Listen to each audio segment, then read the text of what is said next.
संस्कृत ज्ञानोदय में आप सभी का फिर से एक बार स्वागत है। आज हम रामायण से संबंधित कुछ महत्वपूर्ण प्रश्नोत्तरी को लेकर के आई हूँ, जो कि परीक्षा की दृष्टि से काफ़ी महत्वपूर्ण है।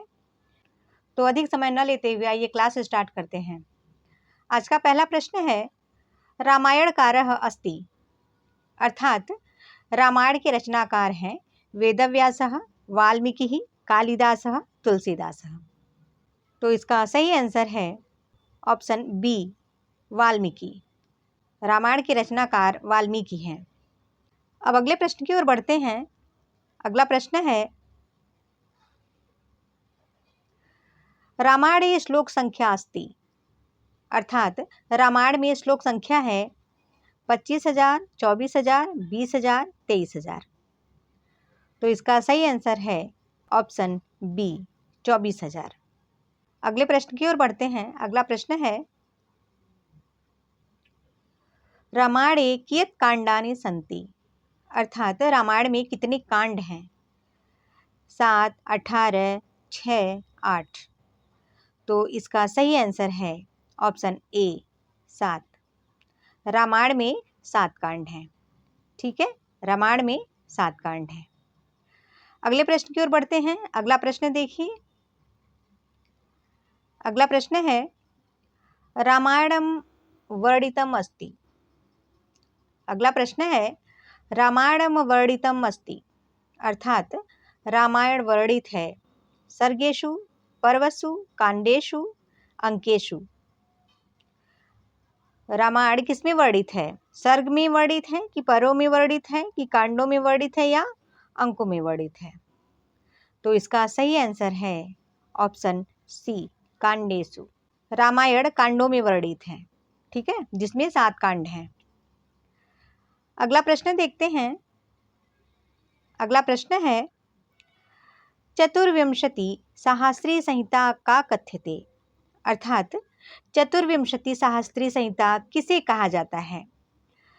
रामायणम, रामचरितमानसः, महाभारतम, रघुवंशम। तो इसका सही आंसर है ऑप्शन ए, रामायणम। चतुर्विंशति सहस्त्री संहिता कहा जाता है रामायण को, अर्थात रामायण का अपर नाम चतुर्विंशति सहस्त्री संहिता भी है। ठीक है, अगले प्रश्न की ओर बढ़ते हैं। अगला प्रश्न देखिए। अगला प्रश्न है, ब्रह्मणा कः कविः आद्यः कविरसि इति संबोधित आसीत्, अर्थात ब्रह्मा ने किस कवि को आदि कवि के नाम से संबोधित किया था? भरत मुनिः, वाल्मीकिः, व्यास मुनिः, एतेषु न कोपि। अर्थात भरत मुनि को, वाल्मीकि को, व्यास मुनि को या इनमें से कोई नहीं।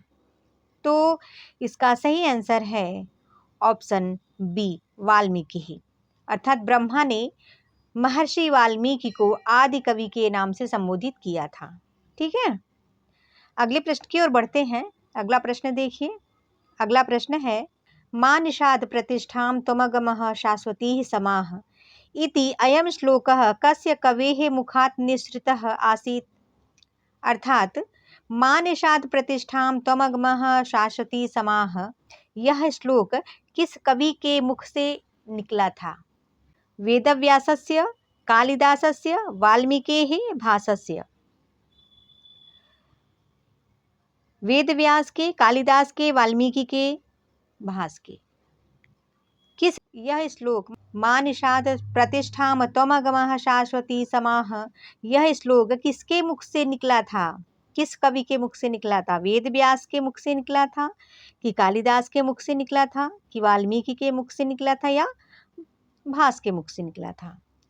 तो इसका सही आंसर है ऑप्शन सी, वाल्मीकि। महर्षि वाल्मीकि के मुख से यह, जब क्रौंच पंछी का वध होता है बहेलिया के द्वारा, तो उनके मुख से अनायास ही यह श्लोक निकल जाता है, मा निषाद प्रतिष्ठां त्वमगमः शाश्वती समाः। ठीक है, अगले प्रश्न की ओर बढ़ते हैं। अगला प्रश्न है, रामायणे अंगिरसोऽस्ति, अर्थात रामायण में अंगिरस है करुणः, श्रृंगारः, वीरः, शांतः। तो इसका सही आंसर है ऑप्शन ए, करुड़ः, अर्थात रामायण में अंगिरस करुड़ रस है। ठीक है, अगले प्रश्न की ओर बढ़ते हैं। अगला प्रश्न है, सर्गबन्धु महाकाव्यं तत्रैको नायकः सुरः केन लक्षणेन संबद्धम् अस्ति। अर्थात सर्गबन्धु महाकाव्यं तत्रैको नायकः सुरः, यह किसका लक्षण है? यह लक्षण किससे संबद्ध है? गद्य काव्येन, महाकाव्येन, नाटकेन, चंपू काव्येन। तो इसका सही आंसर है ऑप्शन बी, महाकाव्येन। सर्गबन्धु महाकाव्यम तत्रैको नायकः सुरः, यह लक्षण महाकाव्य से संबद्ध है। ठीक है, अगला प्रश्न देखते हैं।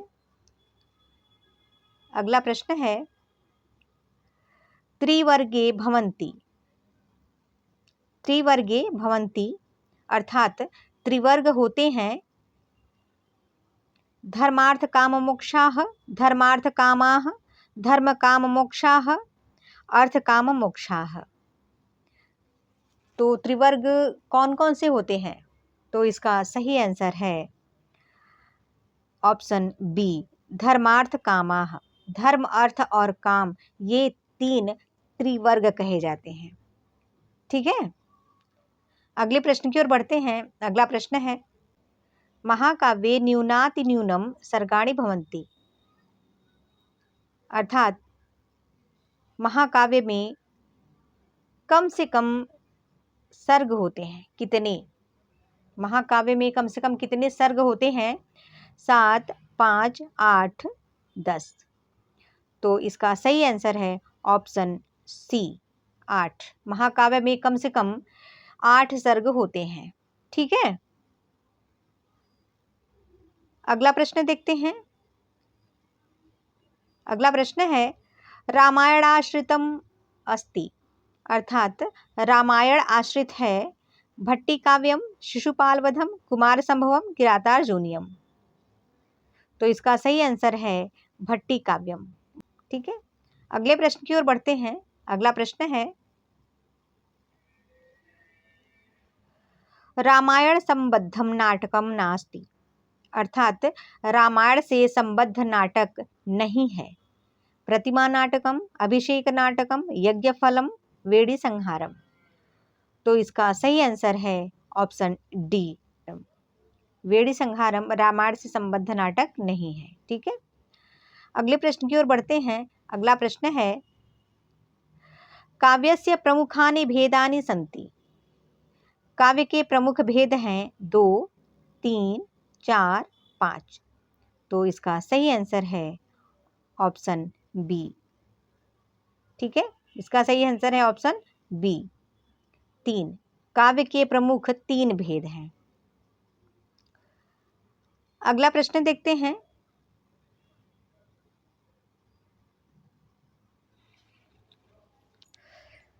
देखिए, ये सारे प्रश्न परीक्षा की दृष्टि से काफ़ी महत्वपूर्ण हैं और इस प्रकार के वीडियो को देखने के लिए आप यदि मेरे चैनल पर पहली बार मेरी वीडियो को देख रहे हैं, तो मेरे सभी वीडियो को देखने के लिए मेरे चैनल को सब्सक्राइब करें और साथ में बेल आइकन को भी प्रेस कर दें, जिससे कि मेरी जो भी वीडियो आए उसकी नोटिफिकेशन, उसकी सूचना आपको मिल सके।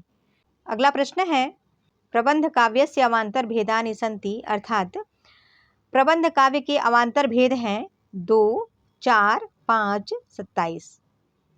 तो इसका सही आंसर है ऑप्शन ए, 2। प्रबंध काव्य के 2 अवान्तर भेद हैं। अगला प्रश्न देखते हैं। अगला प्रश्न है, ब्रह्म समाजस्य स्थापना अकरोत्। ब्रह्म समाज की स्थापना किए हैं कौन? दयानंद सरस्वती, राजा राम मोहन रायः, प्रताप चंद्र रायः, आर्यभरत मुनिः। तो इसका सही आंसर है ऑप्शन बी, राजा राम मोहन रायः। ब्रह्म समाज की स्थापना राजा राम मोहन राय ने किया है। अगले प्रश्न की ओर बढ़ते हैं। अगला प्रश्न है, आर्य समाजस्य स्थापना अकरोत्। आर्य समाज की स्थापना किए हैं स्वामी दयानंद सरस्वती, प्रताप चंद्र रायः, राजा राम मोहन रायः, भरत मुनिः। तो इसका सही आंसर है ऑप्शन ए, स्वामी दयानंद सरस्वती। अर्थात स्वामी दयानंद सरस्वती के द्वारा आर्य समाज की स्थापना की गई है। ठीक, अगला प्रश्न देखते हैं। अगला प्रश्न है, रामायणम कथ्यते, रामायण कहा जाता है, काव्यम, महाकाव्यम, आदि काव्यम, प्रबंध काव्यम। तो इसका सही आंसर है ऑप्शन सी, आदि काव्यम। रामायण को आदि काव्य के नाम से जाना जाता है। ठीक है, अगला प्रश्न देखते हैं। अगला प्रश्न है, रामायण आश्रितम किम काव्यम नास्ति, रामायण आश्रित कौन सा काव्य नहीं है? रघुवंशम, सेतुबंधम, भट्टिकाव्यम, बुद्धचरितम। तो इसका सही आंसर है ऑप्शन डी, बुद्धचरितम। रघुवंशम, सेतुबंधम, भट्टिकाव्यम ये रामायण आश्रित काव्य हैं, लेकिन बुद्धचरितम रामायण आश्रित काव्य नहीं है। ठीक है, तो एक बार मैं फिर से कहना चाहूँगी, यदि आप परीक्षा की तैयारी करना चाहते हैं तो आप मेरे चैनल को सब्सक्राइब कर लें और साथ में बेल आइकन को भी प्रेस कर लें, जिससे कि मेरी जो भी वीडियो आए उसकी सूचना आपको मिल सके। और इस पे मैं आप लोगों के लिए कुछ महत्वपूर्ण प्रश्नों को लेकर के आती रहूँगी, तो आप लोग इसका लाभ ले सकते हैं। ठीक है।